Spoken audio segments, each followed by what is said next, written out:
Hello guys, hi. నేనైతే ఈరోజు ఒక మంచి క్రాఫ్ట్ అయితే చేశాను. దీనికైతే నేమేం పెట్టలేదు. మీకు ఎవరికన్నా నచ్చితే మీరు ఏదైనా పెట్టుకోవచ్చు. నేనేదో సింపుల్గా ఇంట్లో డెకర్ లాగా పెట్టుకోవడానికి అని చెప్పేసి ఇదైతే చేశాను. ఇదైతే చాలా ఈజీ అండ్ సింపుల్. మీకు ఎవరికన్నా కావాలంటే మీరు కూడా ఒకసారి చూసి మీరు కూడా చేయొచ్చు. ఇంట్లో ఉన్న వాటితోనే చేశాను. నేను ఎక్కువ బడ్జెట్ అయితే ఏం పెట్టలేదు. మన ఇంట్లో అయితే మనకి ఇలా స్ప్రైట్ బాటిల్స్ కానీ థమ్స్అప్ బాటిల్స్ కానీ ఏవైనా ఉంటాయి కదా, అవి నేను పైనది కట్ చేసి కింద బాటమ్ మాత్రమే తీసుకున్నాను. దానికి ఇలా పైన మనకి ఏంటంటే ఇయర్స్ ఉండేలాగా తీసుకున్నాను. అలా కట్ చేశాను, అలా షేప్లో కట్ చేసుకొని మన దగ్గర ఎలాగో వాటర్ కలర్స్ ఉంటాయి కదా, షాప్లో దొరుకుతాయి. 10 రూపీస్ 20 రూపీస్లో వచ్చేస్తుంది వాటర్ కలర్స్. అవి తెచ్చుకొని ఇలా వాటర్ కలర్ వేసేసాను. నేనైతే ఎల్లో కలర్ వేసాను. మీకు ఎవరికన్నా నచ్చితే రెడ్ కలర్, గ్రీన్ కలర్ ఏదైనా మీకు నచ్చింది ఏదైనా వేసుకోవచ్చు. వేసిన తర్వాత దానికైతే మన దగ్గర ఐలైనర్ ఉంటుంది కదా, ఐలైనర్తో ఇలా ఐస్ పెట్టాను, నోస్ పెట్టాను. అండ్ నా దగ్గర ఉన్న నెయిల్ పాలిష్తో ఇలా కొంచెం అట్రాక్టింగ్గా కనిపించడానికి దాన్ని నోస్ హైలైట్ చేశాను. తర్వాత ఐలైనర్తోనే దానికి పెట్టాను చూడండి. అండ్ అంటే ఐస్ కూడా కొంచెం అట్రాక్టివ్గా కనిపించడానికి అని చెప్పేసి అలా పెట్టాను. అండ్ చీక్స్కి వచ్చేసి అలాగే ఐలైనర్తోనే ఇలా 3 డాట్స్ పెట్టేశాను. ఎందుకంటే కొంచెం మంచిగా ఇట్లా అట్రాక్టివ్గా కనిపించడానికి అని చెప్పేసి ఇలా పెట్టాను. ఎక్కువ బడ్జెట్ అయితే నేను ఏం పెట్టలేదండి. ఓన్లీ ఇంట్లో ఉన్న వాటితోని మాత్రమే నేను చేశాను.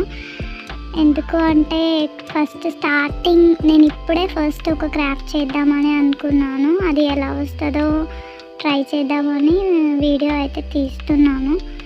ఇది అయితే నా దగ్గర ఉన్న చిన్న నీడిల్తో ఇలా డాట్స్ అయితే పెట్టాను చూడండి. అదైతే అట్రాక్టివ్గా కనిపించడానికి అని చెప్పేసి మాత్రమే పెట్టాను.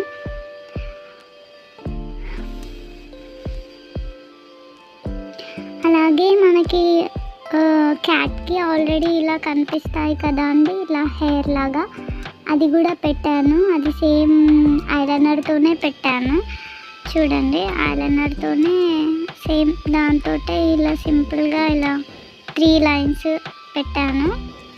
నేనైతే వెనకకి వేయలేదు ఇంకా కలర్, ఓన్లీ ఫ్రంట్కే వేసాను. వెనక్కి కూడా వేస్తాను, అది నేను పార్ట్ 2లో చూపిస్తాను. ఇప్పుడు ఓన్లీ నేను పార్ట్ 1 చేస్తున్నాను ఇది వీడియో చూడండి. ఇక్కడ చేతితో నేను పట్టుకొని ఇలా ఇవన్నీ చేస్తుంటే అదంతా కలర్ అనేది వెళ్ళిపోయింది. సో నేను మళ్ళా కోటింగ్ వేసాను, డబుల్ కోటింగ్ వేసాను కలర్ అయితే. ఇది లాస్ట్ లుక్ అనేది ఇలా వచ్చింది. అండ్ పైన కూడా ఇయర్స్కి కొంచెం అట్రాక్టింగ్గా కనిపించడానికి అని చెప్పేసి నా దగ్గర ఉన్న నెయిల్స్తో ఇలా పెట్టేశాను. అదైతే జస్ట్ లుక్ గుడ్ కనిపించడానికి మాత్రమే అలా పెట్టాను. ఒకసారి చూడండి మీరు కూడా. మీ ఇష్టం అండి, మీ దగ్గర ఏ కలర్ ఉంటే అలా ఏ కలర్తో ఉన్నా అలా పెట్టుకోవచ్చు. నా దగ్గర అయితే నెయిల్ పాలిష్ ఇప్పుడైతే ఇదే ఉంది, ఈ కలరే ఉంది. అలా అని చెప్పేసి నేను ఇదే కలర్ పెట్టాను. ఇదైతే చాలా సింపుల్ అండి.